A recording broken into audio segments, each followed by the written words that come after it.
বলছি যে আতরের এইটা মুখটা খুলে নিয়ে ঢেলে দেবো। না, বেশি পড়ে যাবে, এটা বেশি পড়ে যাবে আতরে না।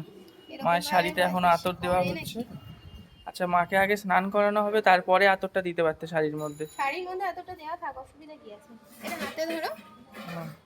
এই বাবা, খুললে মুখটা হুম। বেশি পড়ে যাবে ওইভাবে, পড়ে যাবে কিন্তু বেশি আরে না ওইভাবে। গো, এই যে সিস্টেম আছে, আমরা তেল কেন মাখিয়ে ওইভাবে দিলে কি অসুবিধা ছিল? শাড়িতে ভালো হয় না। শাড়িতে ভালো হয়, এতদিন ধরে আমি এই দিচ্ছিলাম। হয়ে গেল, দিয়ে দাও। কতটুকু পড়লো? এখন পরেনি, বাই চান্স কোনো সময় পরে গেলে ব্যাস। মাকে যত ওই দামি দামি শাড়ি পরাই, যাই শাড়ি পরাই, এই এইসব শাড়ি পরালে আভিজাত্যই আলাদা। এইসব শাড়ির আভিজাত্যই আলাদা। এত সুন্দর শাড়িটা দেখতে লাগছে।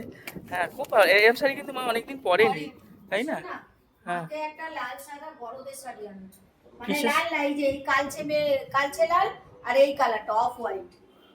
তুই যেটা অফ হোয়াইট পরে ও, আছিস, আচ্ছা। এরকম একটা বড়দের হ্যাঁ, আমার ইচ্ছা আছে এবছর বাৎসরিক পুজোতে আমিও একটা ওরকম আরে শাড়ি আমারও পরবো। খুব ইচ্ছা আছে। তাহলে আমরা তিনজন মিলে এরকম করবো। তিনজনে একই করবে একই রকম তাহলে। ভালো লাগবে। মা আর তুমি তোমরা তাহলে একসাথে। না, মাকে একটু আলাদা দেবো, কেন ওই হ্যাঁ, একটু ভালো দেবে, একটু গর্জিয়াস একই করলে আমার মায়েরটা আমরা বলতে পারবো। করতে পারবো না।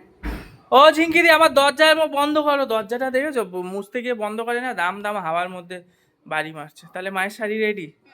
পাচ্ছ আতরের গন্ধ? হ্যাঁ, এতটা গন্ধ আসে, হাওয়া যত দেয় তত গন্ধটা বেশি বেরোয়।